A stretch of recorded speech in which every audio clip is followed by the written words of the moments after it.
Welcome, everyone. My name is Peter Young. I'm a member of the Committee 100, and I'm also chair of the Committee 100 Asian American Career Ceilings Initiative. And I want to welcome you to the 30th event that we've held since we started this program in February of 2020. And I'm particularly pleased because this is a topic that I think is particularly important. And we're very, very privileged to have three leaders in the whole space related to voting and representation. And so the title of this is Asian American Career Students Voting Representation. And why are we having this? Well, because a notable weakness on the part of Asian Americans historically has been having voting, but also having government representation at all different levels, whether it's local or federal, et cetera. And it's safe to say that we're not as strong in terms of this category as some other ethnic groups. And it's very important because the extent to which you don't have enough voting or enough representation, it affects your ability to have clout on issues that are important to the Asian American community. And so our three panelists will talk about what they perceive the problems along these lines, where they don't see problems, and what they think Asian Americans do to help and to try to make a difference. I won't read through all three of the biographies because it's on the invitation, but we have Christine Chen, who's the executive director and co-founder of American Pacific Islander American Vote, or APIAVote. We have Madalene Mielke, who's president and CEO of the Asian Pacific American Institute for Congressional Studies. And we have Gregg Orton, who is National Director of the National Council of Asian Pacific Americans. So we have three leaders in this space. They're not all the same. Each of the organizations have a different angle on this overall topic, but we have really quite a great panel to discuss this issue. The way we're going to do this is we're doing this as a fireside chat. And essentially, I will go through a list of some questions, and then it will be up to the panelists which ones they want to answer. But we're just going to make our way through, and we're going to try to leave 10 minutes at the end for questions. And you can ask your questions principally by just typing questions in the chat box.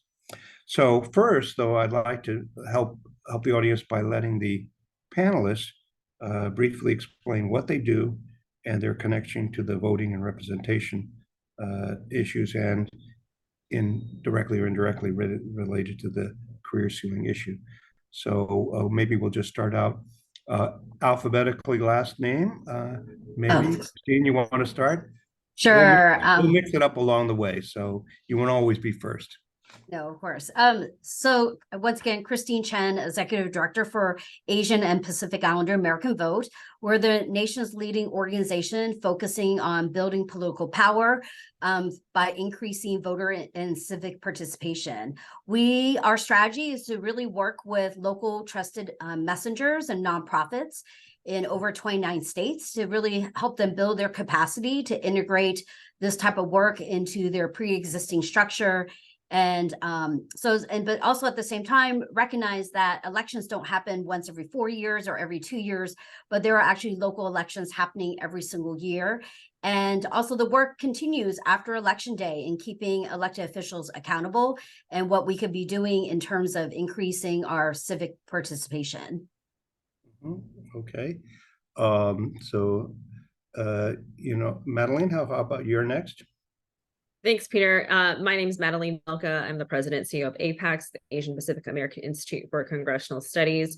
We were founded nearly 30 years ago by former Secretary Norman Y. Mineta and former delegate to Congress, Robert Underwood, alongside our sister organization, the Congressional Asian Pacific American Caucus, CAPAC, which is comprised of all of the Asian American, Native Hawaiian, Pacific Islander members of the United States House of Representatives and United States Senate.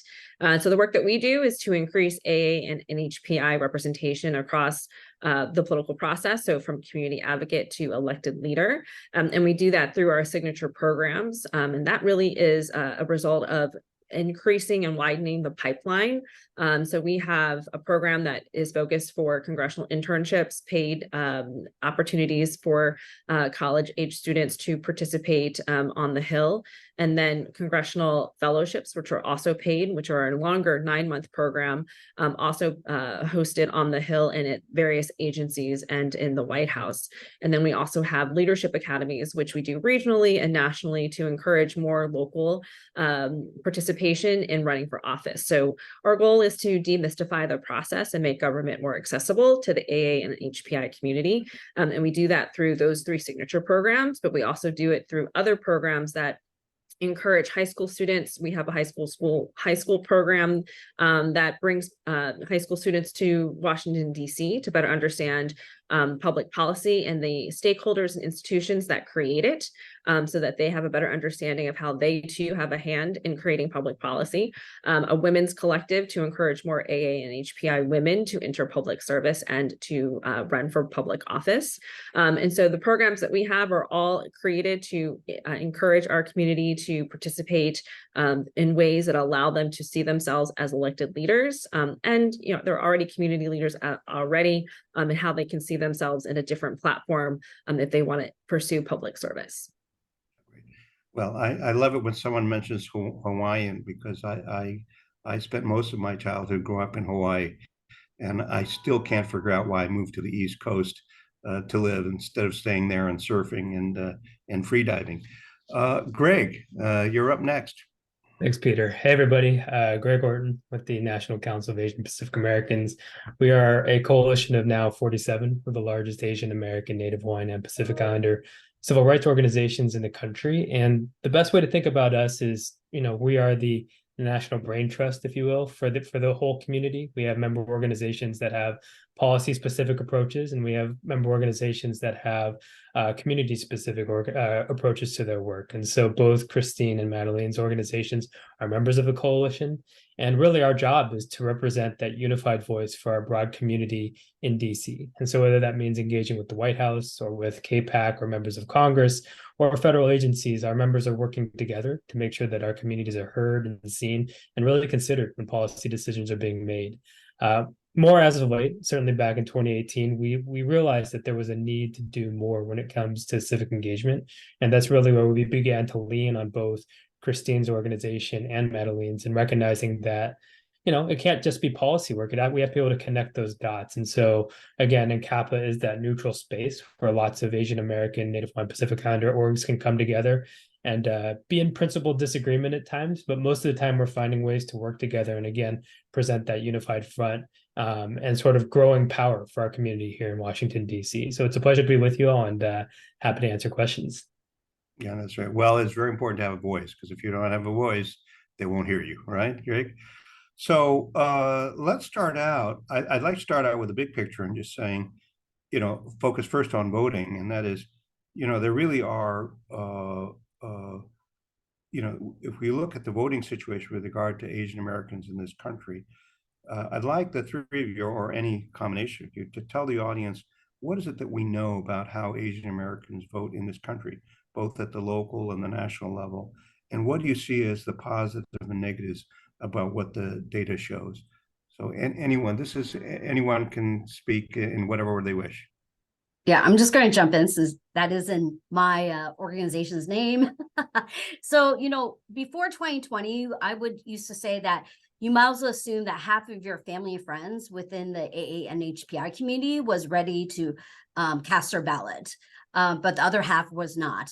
And luckily in 2020, there's a number of things that happened where we have the infrastructure, we have the resources, and also because of the pandemic and the rise of anti-Asian violence, I think the connection in terms of how government and elected officials make decisions on our daily lives actually had the AA and HPI community understanding the importance of getting involved with the elections.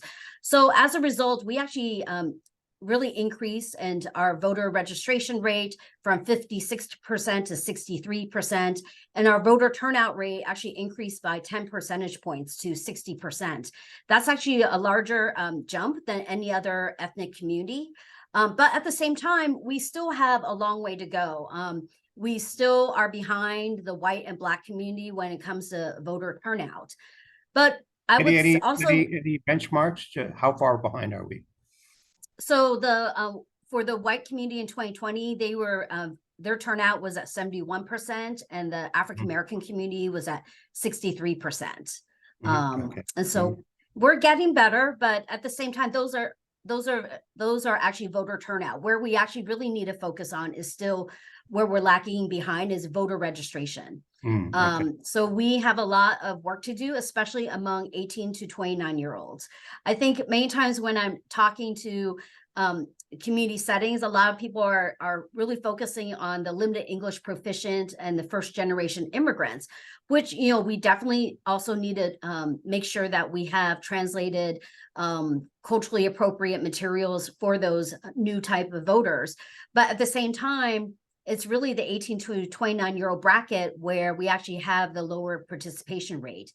But the upside is that since 2018, we've seen a tremendous increase overall with our electorate, as well as the 18 to 29-year-olds. We saw that in 2020, but then we also saw that increase in 2022 as well. So, you know, we are on the right trajectory. When you look at the census data, in 2020, we also know that our community is the fastest growing community. So even in states, 49 out of 50 states, we actually grew in double digits since 2010. So that means that we actually have a larger population that if we register, we can also make a difference in a lot of these elections. So right now, in terms of citizen voting age populations, in other words, they're US citizens and those who are 18 and older, API registrants are actually growing at a rate of 1.28 times larger than our citizen voting age population, which is great because that means we're actually trying to catch up to our potential, right? And when you're looking for first-time voters, the campaigns and the political parties really need to look at the API electorate. For instance, in 2020, 23% of API voters were voting for the first time. And then even in battleground states like Nevada, North Carolina, Texas, it was as large as 25%, Georgia, 26%. So when these elections are being won by narrow margins, we need to be looking at the API electorate, and they need to be engaging more with our base of voters. Yeah. And by the way, is that, you know, the younger voters, you know, the 18 above, the fact that they don't, Asian Americans, you know, in that age group don't vote, you know, as much, is that specific to Asian Americans, or is this also true for some of the other groups, ethnic groups? I mean, overall, typically, especially 18 to 24-year-olds have a lower voter participation rate. But if you were to compare 18 to 24-year-olds when there were the millennials or Gen X or baby boomers, the Gen Z is actually doing a lot better than any of the other generations. So they actually are turning out a lot higher, but overall it is still lower currently. I will say that for AAPI youth, it is lower than African American, white, and Latino. So that's why we still need to do a lot more work and also investments. The reason why we also have we have a lot more to catch up is because we only started investing and doing this type of work probably in the last 10 to 15 years, right? Yeah. Versus like the African American community, they've been doing this for decades, right? And so that's why it really goes back to how can we make sure that investors, foundations, individual donors are also paying attention to investing in our community. Yeah. Okay, Madalene and Gregg, any comments about, you know, what the data shows about Asian American voting and the positives and negatives? I would just add, I mean, just to make sure any of our viewers are not in that 18 to 29 age bracket and feeling blamed for any of this, I think to Christine's point, you know, we've seen rapid growth of the last 10 years across the community. And it's really about how do we capture that energy and really harness it to take ourselves to that next step. Because I think there's more and more folks in our community who are starting to understand and starting to see the real impact that can be had when people vote, when communities get together and demonstrate their power to elected officials. And so, yes, we certainly want more young people to be engaged because they very much are the future, but really across the entire community. The real question for us is, can we sort of sustain this momentum that we've seen? And yeah, sometimes it's hard to see election to election, but I would even say over the last couple election cycles, we've seen real progress being made in specific states and races. And being someone who, worked on the Hill for a long time, working for a member from Houston, we saw that growth as well, just in terms of the recognition that the community itself was actually getting more politically engaged. Mm-hmm. Madalene, any comments, or should move to the next Yes, question? I absolutely do. I think in the sense of the work that APIAVote does with its election survey, we also know from that information that when you have more Asian American, Native Hawaiian, Pacific Islanders on the ballot, you will have more of our community coming out to vote. And so that's why APAICS encourages our community to run for public office, because then it's a result too of a positive result of seeing more of our community being actively engaged, and seeing that also is a product of more people who are interested in becoming elected officials. And so 2018, we saw in that election 5 Hmong Americans get elected into the Minnesota state legislature. We saw that in the recent election where Oregon had 5 Vietnamese Americans. So we're talking about new Americans who are also immigrants who are running for office, who have not been in this country for very long and feel like they have an opportunity to make a difference by serving as an elected leader. And that in turn energizes and motivates our communities to come out to vote, because they see themselves as someone who has a shared lived experience or narrative that they can also say, this is a person who will understand my particular point of view or perspective from that shared experience. So for us, it's so important to encourage our community to see themselves as elected leaders. And so the programs that we have are meant to encourage and inspire them to meet other people who have been successful and those who haven't been successful, but continue to still serve in other capacities. So I think the work that we all do in regards to making sure that voter registration is happening, and then it turns into how are we becoming a vocal member of the community by having more elected leaders, it just motivates the entire community. Yeah, that's great. It's interesting because so many of the topics that we've had under this program, the Committee 100 program on Asian American career ceilings, so many people have made the comment that, you can't just lump everyone together as Asian American, Pacific, and Asia Pacific Islanders. There's some real differences, whether you're Indian American, Japanese American, Chinese American, and so forth.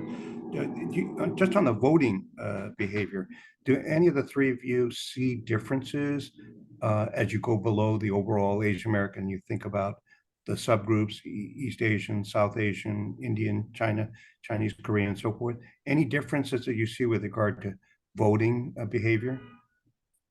Yeah, so since 2012, APIAVote, along with Asian American Advancing Justice, AJC, and now more recently with API Data, we've been conducting a pre-election in-language survey. What we realized is back in 2012 is that one of the reasons that we were not getting the investments or recognition in the press was because we didn't have any hard data, because we're always missing from the surveys and the research that's being done on the electorate. So with the 2012 Asian American Voter Survey, since then, we conduct this every 2 years. And along with that is a question about party identification.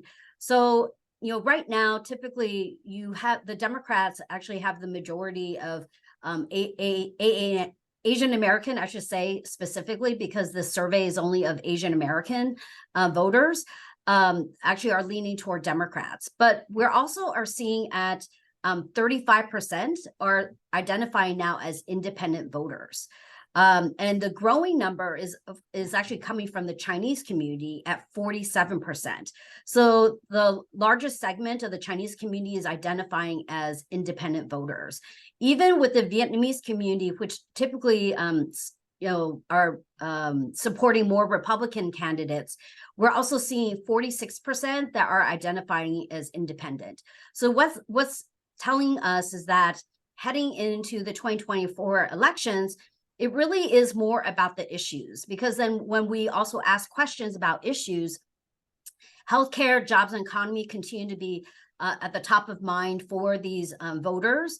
But at the same time, inflation and crime has actually crept up, as well as gun control and environment. And then there's also distinction among younger voters where gun control and environment actually continues to increase as a top of mind issue for them to focus on. When we're also looking at party evaluation, there's also, what we're also seeing among the different voters is that within the Asian American voters, depending on the issue, they could range from 28% to 35%, feel like there's no difference between Democrats or Republicans on different issues, whether it's inflation, foreign policy, national security, crime, jobs and economy, and onward. So that also tells us that the political parties and the candidates need to do more work and engagement with our electorate to actually differentiate themselves. But overall, I would say, yes, there is some differentiation between the different ethnic communities. Like I said, with the Vietnamese population, typically identifying more as Republican, but like I said, that is changing. And then, but overall, the Asian American voters are identifying more as Democrats. But no party should take that as something for them to sit on, because they really need to continue to engage with this base of voters. Yeah, and so you think issues and other things are a big issue with regard to motivating people to vote, et cetera, and I guess that can vary, right, year by year as well, right? Well, so that's why it goes back to that they're not, our community, especially when you look at from a historical vantage point, is that they're not necessarily identifying as heavily with the political parties. It's really more about where that party or where that candidate stands on the issues. So they're really focusing on their issues and whether or not they're engaged, that party or that candidate is also investing in engaging with this particular voter. Yeah. No, I remember, Gary Locke, who is the chairman of the Committee 100 and was the governor of the state of Washington, but also, Secretary of Commerce and Ambassador to China. I was talking to him, and he talked about when he first ran, right, to be governor, and he said it wasn't about appealing to the Asian American voters. It was appealing to all families with regard to what they thought were important to them economically, family, and so forth. And we see a lot of that. So, that's, he says, it doesn't mean I didn't want to have the Asian American vote, but that wasn't that wasn't the motivator in how I won. Any other comments about this thing, which is whether there's some differences? I will say that anecdotally, a number of people have said that they do feel that there's a little bit better voter turnout and motivation among Indian Americans versus Japanese and Chinese, et cetera. But that's just anecdotal. Do you think that's true or not?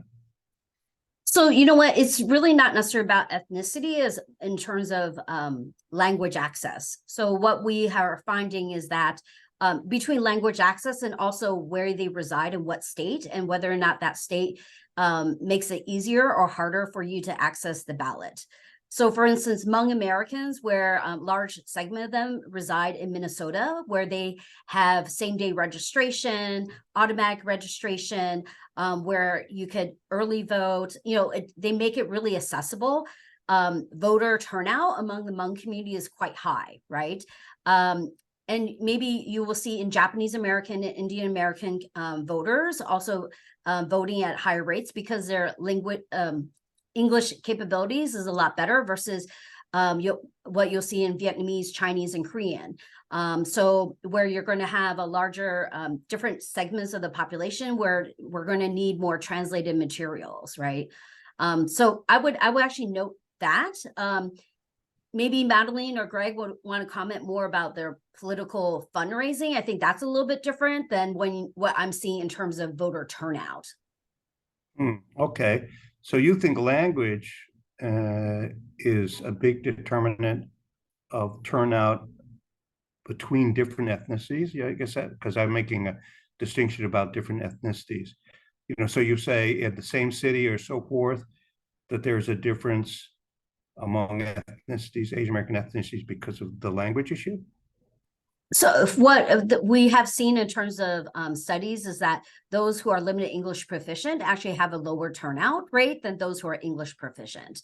So that is one of the things. And then the other one I was like saying is depending on where these large segments of these different ethnic communities, if they reside in a state where it's more accessible to actually be able to vote versus another area where they're making it harder for you to actually cast your ballot. Well, but let me ask the question again, because I understand the language issue by, city or whatever it is, but say in the same city, using that where they have the same language accessibility policies, are there differences between Indian, Japanese, Chinese Americans, et cetera? Yeah, you know what? I wish I could say I have all that data, but unfortunately, right now with there aren't that many resources in terms of doing research. So there's only so much that we're able to cobble together. So for us to actually dig deep into a particular state. But what I would want to like differentiate is like what you may see in terms of voter engagement versus political organizing and political funders, because we do know that in terms of fundraising, there's been a lot more Indian Americans that have been very much organized, especially the last couple of presidential cycles, in terms of getting their community more engaged in that manner. Yeah, well, there was a big article on this recently, I think the New York Times, so forth, pointing out exactly what you're saying, which was that at least the last 5 to 10 years, that the Indian American community has become very active in terms of fundraising, generating candidates, and trying to get people in the office. And you look at this, look at how many Indian Americans are now in Congress and Senate, or Kamala Harris is is part Indian, and vice president. So it's noticeable in terms of the data. But if that is that article, I mean, Madalene and Gregg, is that article correct? I think it was in the New York Times. Is it correct to say that and maybe there's a lesson to be learned, by the other Asian American groups? Is it true or not, Gregg, Madalene? So I would say that when you look back at the Japanese American community, they became much more involved after the internment. And so I think this is sort of the evolution of the Asian American community as we start to data disaggregate ethnicities. The Indian American community understood that they needed to organize themselves to see more Indian Americans elected into office. And so they began to organize through fundraising in support of other candidates, as well as candidates from within their own ethnicities. And so all of this is to say is that a lot of people within the Asian American community will see within ethnicity support only from their ethnicity and will not support other Asian American groups if we're talking about the umbrella label. And so in that sense, for us as a community to work together in coalition, it's more of an understanding for us to see that significance wise, for us to have more Asian Americans overall elected into office. And so when you look at the different ethnic groups who've made a plan to support because they said we need to have a voice, this is a historical situation that continues on. And so, I think the Indian American situation is just another example of that. Yeah, and I think if you talk to leaders in the Jewish community and the African American community, they will point out that they have worked very hard to try to punch above their weight, right? And by fundraising, by encouraging people to run for office and so forth. So I think part of the story here is that Asian Americans as a group, but also within ethnicities, clearly the signals are that we should be doing more of that. I'd like to switch over to this issue from voting to people running for office, right? And it does appear, that Asian Americans are seriously underrepresented in terms of elected and appointed government positions, both at local and federal levels. And a lot of speakers over the last 3 years we've had speakers who were, Alan Tong, who was a mayor of Cranston and ran for Congress, and Andrew Yang was a speaker, and he talked about these issues. So there seems to be that feeling that not enough Asian Americans are running for office. Do you feel that's true? And if so, do you have a feeling as to why that's true? Yeah, I can start. And I mean, certainly want to recognize the work that Madalene and APEX has done in helping build the pipeline compared to where we were a decade ago. It's just drastically different. And so even still, I think we all agree that it's always good when more of our community feels empowered to run. I can speak from my experience from working on the Hill. When I was there was probably a dozen Asian American members of Congress. And now, Madalene, you have to correct me on the exact number, but I know that number is significantly higher, well over 20. And so there is progress. But I think for me, and certainly my observation is like communities have to believe that they can have impact, right? When you're an immigrant to this country and you sort of arrive, a lot of these systems have already been built, have existed for a long, long time, and you're just trying to find your way. I think what we see is when communities start to believe and start to see that they can, again, organize themselves and suddenly have influence on the outcomes of, elections, that's when you really start to see growth. And a good example is not everywhere across the United States, but there's certainly cities and local races where if a candidate organized their community, they could probably win a local race. It only takes a couple thousand votes. And so we've seen more and more examples of sort of that belief starting to break through with communities. And that's why I think we're starting to see more and more candidates and also more and more wins. But overall, yes, I think we're still at a place where we want to see more Asian Americans, Native Hawaiians, and Pacific Islanders run, and also have the community show up for them as well. Any comments from either of you? So I would also include, and thank you, Gregg, for the comments on APAICS. In recent years, when you look at the last election cycle of 22, the outcome of that was we had 169 state legislators out of 7,300 seats across the country, and of that, only 69 of those people are women who are Asian American, Native Hawaiian, Pacific Islanders. And so even I would say looking at Asian American, Native Hawaiian, Pacific Islander women in elected office is a huge disparity. When you think at one time we had 3 members of the United States Senate.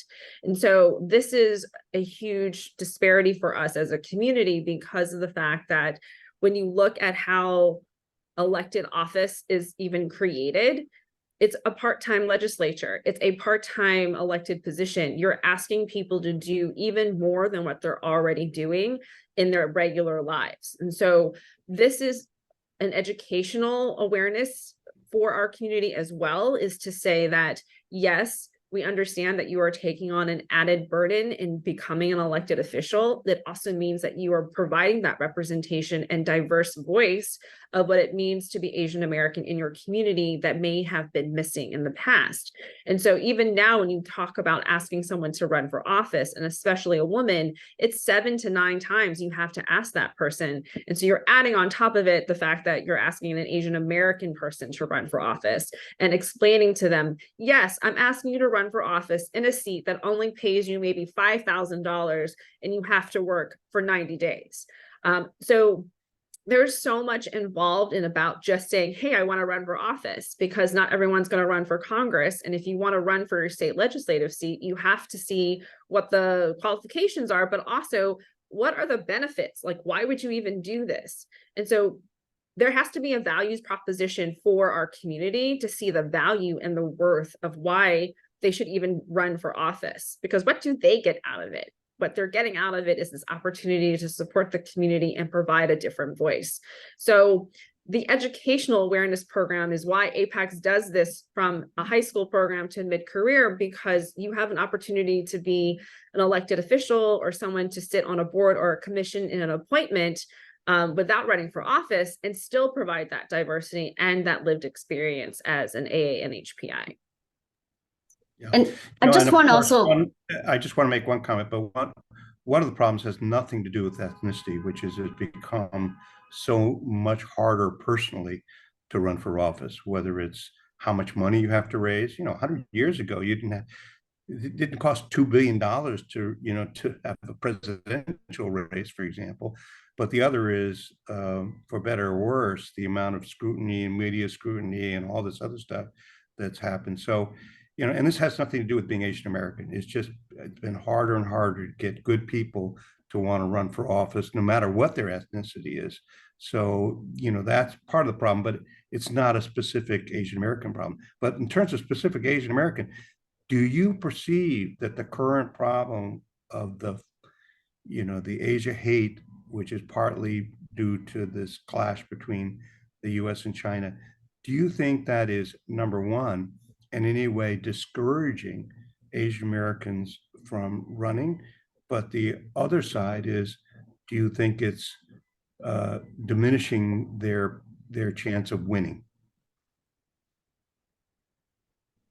I'll answer a little bit. Part of it is that I would say that the attacks and the escalation of the US-China rhetoric, but also in terms of how state legislative laws, especially alien land laws, are being introduced in a number of states, is actually galvanizing a new base of voters, especially Chinese immigrant voters, that in the past, they may not necessarily have been involved as much, but now those that have organized against these pieces of legislation, they're now reaching out to APIAVote asking, like, can you go ahead and actually plug us into your programs? How can we learn how to increase voter registration? And they're very much focusing in on yielding their power in 2024 and beyond, and making sure that elected officials understand that they are part of this greater electorate that can make a difference, and that they cannot be passing legislation and policy like this. And I'll leave it at that and let Madalene and Gregg weigh in.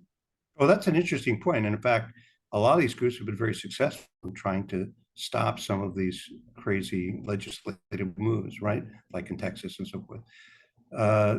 Comments from Gregg or Madalene?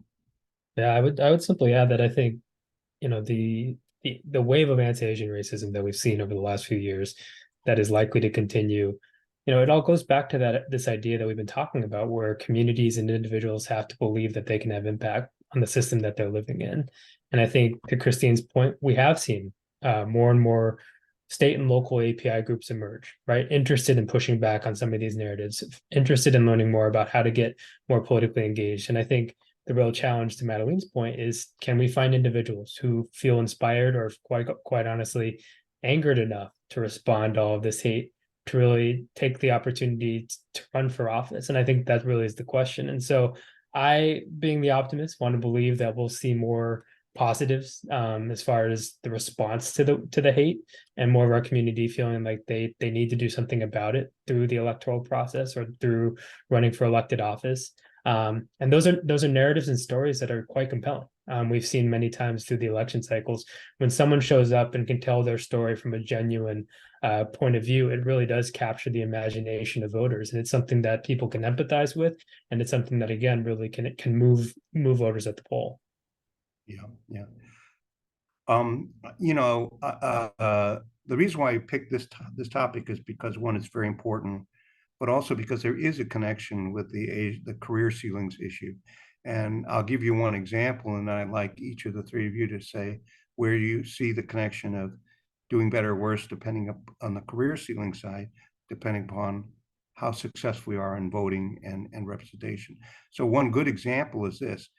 California, they passed some rules about what companies in California had to do with regard to diversity of their board of directors. I think you're all quite familiar with that. The only problem was that the way they passed the law, it really actually did not really help Asian Americans that much, because the companies could fulfill the requirements by just filling it with, the way they worded the law, by filling it with certain ethnic groups, so forth, but it didn't really help Asian Americans. And this was pointed out by a lot. So, again, this is a career ceiling thing, right? Because being on the board of companies is part of success, right, for Asian Americans. And yet here's a law that got passed that had good intentions, but, indirectly made it so that it really didn't help Asian Americans. Maybe it actually hurt, because then to get certain credit, under the law, it actually pushed out Asian American candidates. And, so either on that issue, but on the broader issue of what what other connections do you see between this voting and representation and the Asian American career ceilings problem that's being experienced in this country? I'll, add into that, overall question. It's really about data disaggregation. It's really about understanding that there are people within our community that do not have the resources and have huge disparities in education and in healthcare and all of the issues that people run through day to day. And that data disaggregation information really highlights, why it's so important to see Asian Americans as a community of color. And a lot of times people see us as secondary to the white community or Caucasians, because of the fact that they can't differentiate that. And so in the essence of data disaggregation, it's a better understanding for us to see where we have these disparities, and also to see how is it that we can build resources to support those members of our community. And that in effect draws across representation, it draws across our elected officials, and it draws across how we engage the community so that they can become active citizens. And so that leads into language access, and that leads into the things and the resources that we need to be able to address these, individual situations for our constituencies. Mm-hmm. Any other comments on this issue of career ceilings linked to voting representation? Yeah, I mean, I would 100% agree with Madalene said. I think there's still a lingering perception that our community, because we've been less politically engaged, because we're viewed sometimes unfairly, sometimes fairly, from a cultural perspective of, those stereotypes about being quieter, and even within our own families, conversation or communities talking about just putting our heads down and getting the work done and working hard. The reality is, like, there are many inequities that impact our community, and we as a collective whole need to get more upset about it. We need to get more willing to go out there and say something and challenge people to rethink how they view our community, challenge some of these companies that think that diversity just means a couple communities of color, not ours, right? I think in many ways, that's very much the work that all of our organizations are doing, and all the work that the APIAVote Coalition is doing, as well as C100, right? It is really pushing to change that narrative around who we are and how we're perceived. And it does require, at least in my opinion, some degree of being willing to express that frustration and being unafraid to sort of call it out when you see that inequity. Yeah, well, certainly in general, Asian Americans are not taught, at least in older generations, to be aggressive and speak out and so forth. So I think that's true. Although I've been told by my younger Asian American friends that aggressiveness is increasing among the young Asian Americans, but I don't know if that's absolutely true or not. Madalene, any comments on this thing about any further comments on this issue of the linkage of career ceilings and the voting side? One thing I might add is, while we should be more aggressive and willing to speak out, I don't think that necessarily means, I want to be careful about the connotation of aggressive, right? Because there's lots of ways in which we can engage and push companies, push member of Congress, push leaders in other communities to see us more accurately. And it doesn't necessarily have to be aggressive. It could be tactical. It could be strategic. Just the other day, the three of us were having conversations with folks in the White House about how they perceive the community on a whole host of issues. And that was purposely done in a way that's quiet and thoughtful, but also very pointed in the terms of the recommendations we were making. And so I do think it requires a degree of community maturity to recognize when is the moment to get mad, when is it time to organize in that way, and when are the moments in which we can pull on other levers and sort of use different points of access to push for the outcomes that we want to see. Yeah. And when I use the word aggressive, I didn't mean it in the negative sense of, pushing or yelling and screaming, because believe me, I know some people who are aggressive, extremely soft-spoken, but very effective, right? So it does. I didn't mean to connotate that it means you're trying to be, overtly aggressive in that sense. Any other comments on this before we move on to the next at all? Any comments, Christine? Yeah, I just also want to really reemphasize that how politics and political empowerment impacts the economic levers, as well as how it influences our friends over in media, entertainment, and narrative change is all we actually all influence one another. So, I see that with the 2020 census, we actually got a full count, and we saw the increase of our population. And then we also saw the increased voter participation, especially in battleground states in the 2020 elections.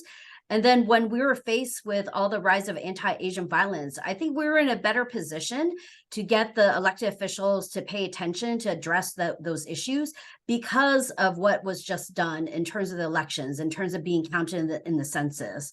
And so, I just want to remind how this is all very intersectional and how we all, each of these sectors actually influence one another. Mm-hmm. Okay, we have some questions here, but I'd like everyone here, or our panelists, to make a statement about the following question, which is, what do you think the members of the audience, the people who are on, what do you think that they can do as individuals to help the voting and representation challenges and the impact on career students problem, to the extent there's a linkage? What advice would you give to the audience? And I'll let each of you, share your pearls of wisdom. I can jump in first. I would say encourage your network of friends and family to check their voter registration and see if those who are in need of an update to help them through that process. And I'm sure APIAVote has a lot of resources on their website to be able to do that. Also, in terms of a company perspective, if you are a member of an employee resource group, to encourage your senior leadership to engage with the employees of your company, and specifically through outside of Asian Heritage Month, to be able to encourage them to see this as a way to bring in speakers, to encourage public service and civic engagement.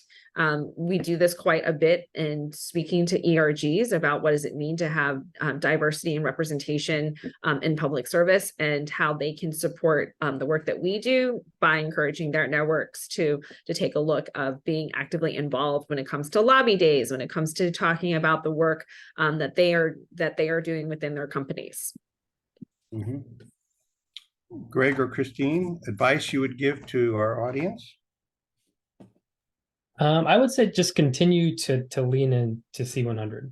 My understanding is that you all, have sort of a governing process where decisions are made through its members. And I would say for those who see issues that they care about and feel like an organization can do more, use your voice there, right? Because I can say again, when members of Congress, when state and local offices and elected officials hear from community organizations, they will pay attention if they have constituents in those states or in those communities. And so I think recognizing again that we do in fact have power, and when we do use our voice, like Peter said in the beginning, we're heard, and when we don't, we won't be, is really key. And I think C100 is uniquely positioned based on the membership of the organization to really be heard in a way that's really needed in this moment, given the tensions that exist between the U.S. and China, and are again likely to continue.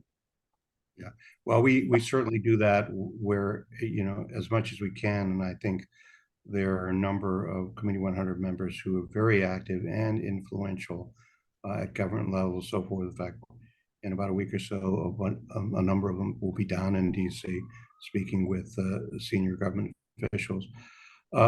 So, Madalene, you go ahead. Christine, go ahead. Oh, yeah. No, so I would say that each of you are influential among your own family and friends, right? Your own networks. Like I said, before 2020, I would say half of your family or friends are registered and the other half are not. So you should still go with that assumption, and that it's really about, now that you've heard this, use this as a conversation starter with with them.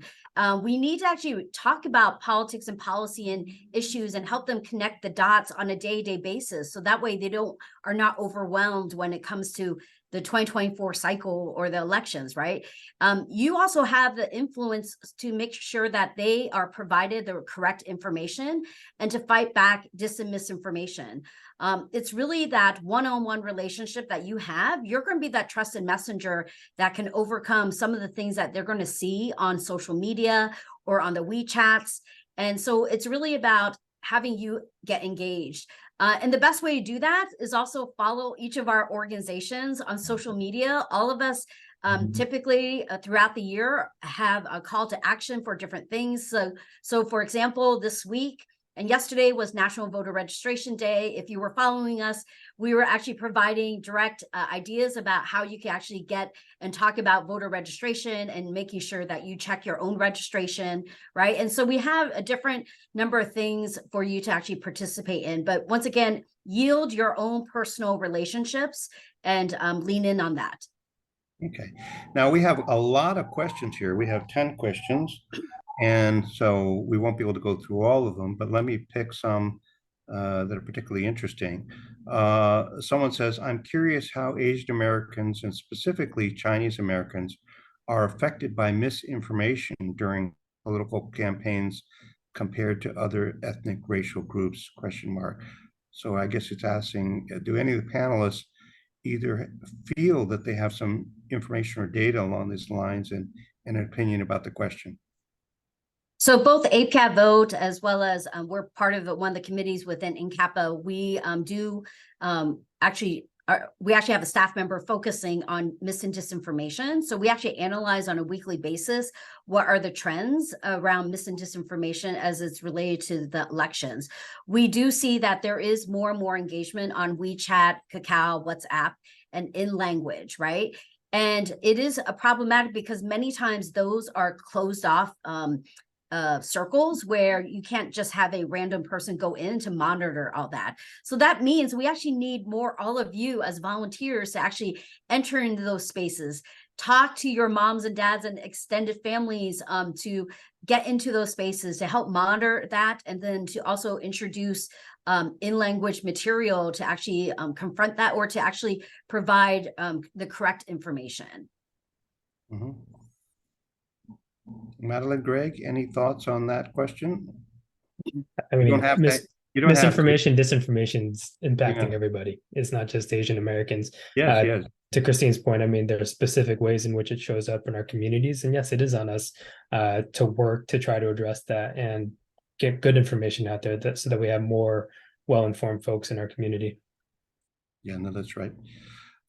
Here's a question from one of the attendees that says, how can Asian Americans enhance their political skills at different levels, workplace, community, national, etc.? I'll let the panelists answer, but I will cite one other member of the Committee 100, Mielke Tom, who was based in California. And I recall her talking during one of these panels about the efforts that they made in California to provide education for people who are potentially, running for office, about how legislature works and how how you run for office and what are the fundraising rules and things. And then once they're in, how to function effectively. So, so she talked about that, but also the need for these kinds of tools and learning tools to be populated throughout the US, right? Since she started and led the one in California. So any panelists, again, how can Asian Americans enhance their political skills at different levels?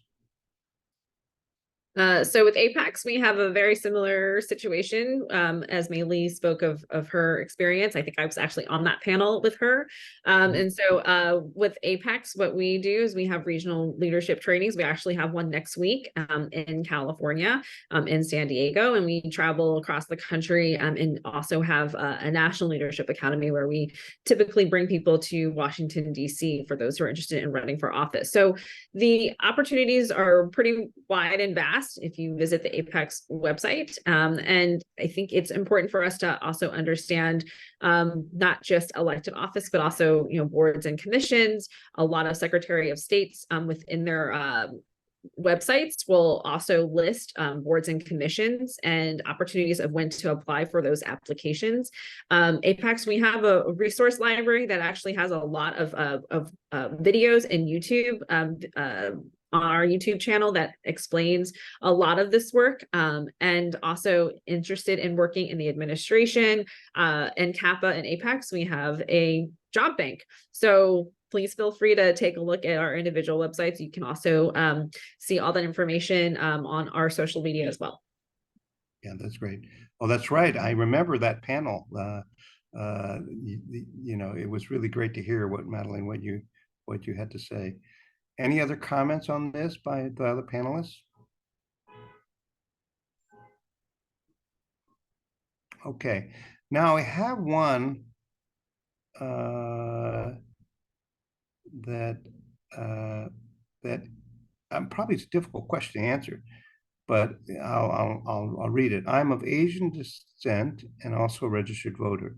I'm torn. The issue is that I would like to support Asian candidates, but of late the candidates do not fit my party affiliation. In situations such as, what should I do? It's kind of an unfair question, but I thought I would ask it anyway, read it to you anyway. Well, I think the reality is that, especially in places like California, you're also having Asians running against other Asians, right? The thing is, as our community has grown and evolved and become more sophisticated, I think it really is more about, does your values really align with that candidate? It's really goes beyond your ethnic affiliation, but it's really about the values and what solutions that candidate is providing to you versus the other candidate.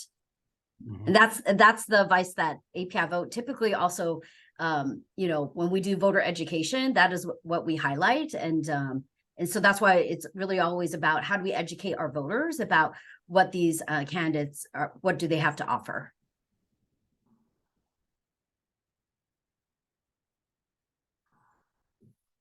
Any other comments? There's one question here, which is just asking, what do you perceive is being done by the federal government currently? And they said the current administration with regard to trying to try to help solve this Asian American career ceilings problem. I mean, this is not a voting, question, but it's a legitimate question that maybe the three of you might have an opinion.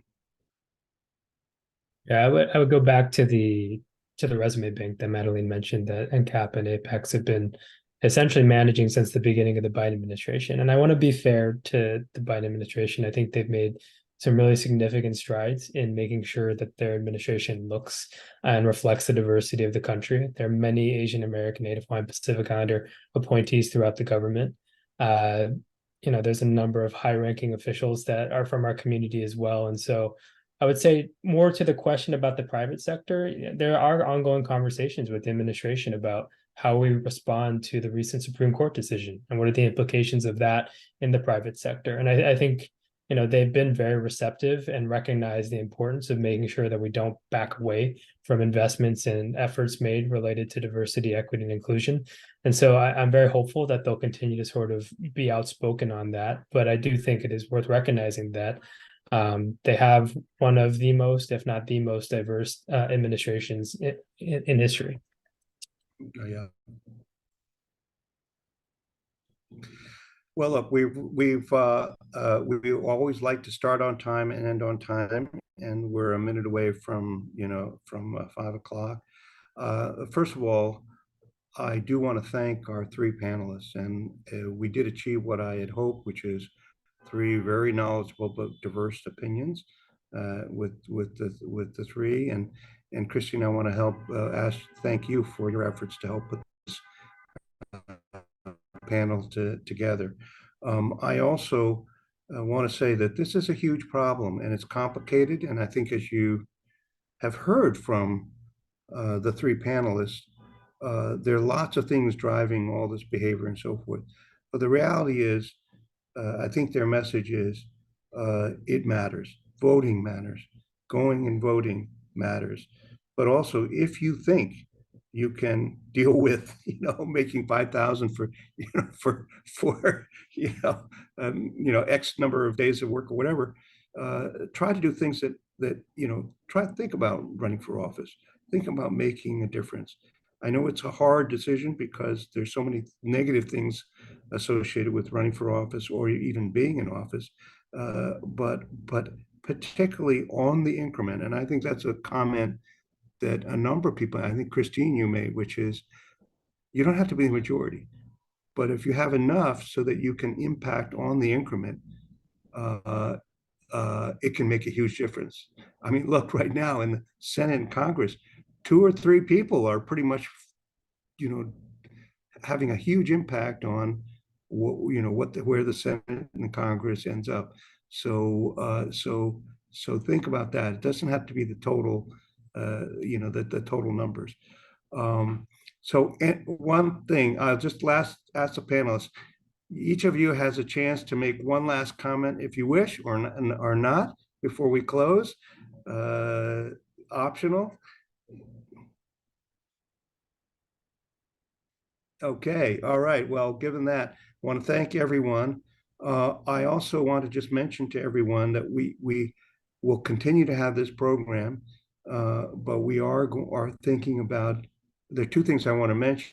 There will be a session where we're going to electronically allow all the young and middle, and people connect with the leaders of these different organizations electronically in kind of an electronic ballroom. So please, you expect an invitation to that in the future. The other is where we have our annual Committee 100 annual conference and gala, and the date has now been set for April 19th. And so we hope that all of you join it. And the reason I mention it is that we're going to have one track which is totally focused on domestic issues such as voting and discrimination, etc. So this general topic you care about, it's an event that you might want to attend. So I want to thank all of you. And for those of you who like to binge watch, this recording will be on the Committee of 100 website. I know Gregg will try to force his family to watch it over and over again, right, Gregg? Right? So it's going to be available, and it'll also be available to those people who signed up but couldn't make it today for one reason or the other. So thank you very much. Again, thank you to panelists, and we look forward to all of you in the audience at our next event.